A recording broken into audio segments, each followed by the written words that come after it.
Hi friends, আজকে আমি বানাবো মিক্সড ফ্রুট স্যালাড। তো এখানে নিয়ে নিয়েছি ম্যাঙ্গো, পোমোগ্রানেট, অ্যাপেল, বানানা, গ্রেপস, কালকে ভেজানো চিয়া সিডস, আর মিল্ক মেড, আর ফ্রেশ ক্রিম, আমুলের ফ্রেশ ক্রিম। এবার এখানে আমার মা ম্যাঙ্গোটাকে কেটে দিচ্ছে।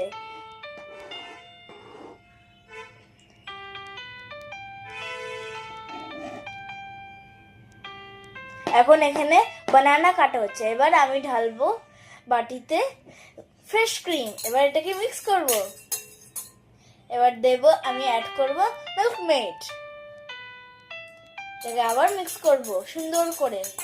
এবার এইগুলো হলো কাটা ফলগুলো। এবার এগুলো আমি অ্যাড করব এই ফ্রেশ ক্রিমের মধ্যে। এবার প্রথমে দিলাম ম্যাঙ্গো, তারপরে বানানা, তারপরে পোমোগ্রানেট,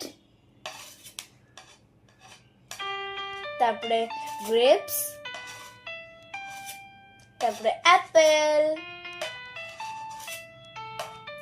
এবার এটাকে ভালো করে মিক্স করব।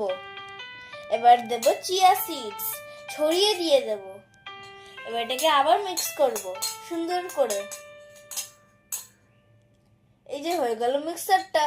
এবার এটাকে দেব 2 ঘন্টা রেফ্রিজারেটরে। এই যে হয়ে গেল আমাদের মিক্সড ফ্রুট স্যালাড। ইয়াম।